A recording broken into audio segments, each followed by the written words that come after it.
একটি ছোট গ্রামে আহমেদ নামে একজন গরিব কিন্তু সৎ যুবক থাকত। সে তার ছোট দোকান দিয়ে প্রতিদিন জীবিকা নির্বাহ করত এবং গ্রামের মানুষদের সঙ্গে সদাই হাসিমুখে কথা বলত।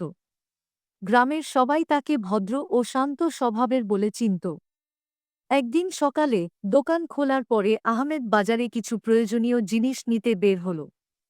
রাস্তা পার হওয়ার সময় সে হঠাৎ দেখতে পেল একটি সাধারণ ব্যাগ রাস্তার ধারে পড়ে আছে। প্রথমে সে চিন্তায় পড়ে গেল, ব্যাগটা কি কারো। খুলে দেখতেই সে অবাক, ভেতরে প্রচুর টাকা, কিছু মূল্যবান কাগজপত্র এবং ছোটখাট কিছু জিনিসপত্র ছিল। আহমেদের মনে হল, এই টাকায় আমি আমার পরিবারকে আরামে রাখতে পারি, আমাদের জীবনে আর্থিক স্বস্তি আসবে। কিন্তু সাথে সাথে মনে পড়ল কোরআনের শিক্ষা, চোরাবল সম্পদ গ্রহণ করা পাপ। সে নিজের ভেতরের দ্বন্দ্ব অনুভব করল, একদিকে দারিদ্র্য, অন্যদিকে সততার পথ। কিছুক্ষণ চিন্তাভাবনার পর সে সাহস করে ঠিক করল ব্যাগটি গ্রামের ইমামের কাছে নিয়ে যাবে। ইমামের কাছে গিয়ে ব্যাগটি খুলে দেখার পর ইমাম বললেন, সৎ মানুষ কখনও পাপের পথে যায় না। আল্লাহ সর্বদা সততার পুরস্কার দেন।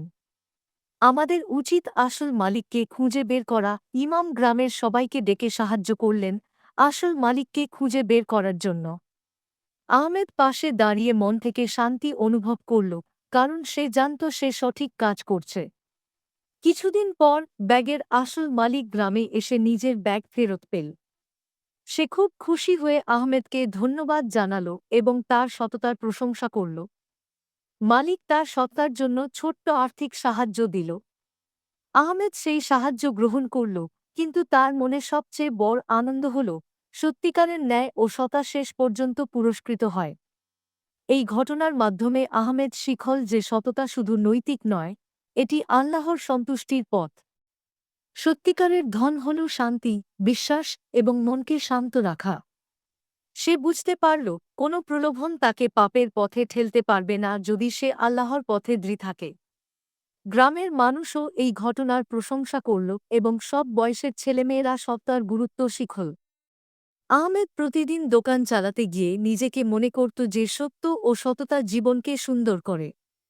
এই গল্পের শিক্ষা হল, দরিদ্রতা বা প্রলোভনের সময়ে সততার পথই সবচেয়ে মূল্যবান এবং আল্লাহ সর্বদা সততার পুরস্কার দেন।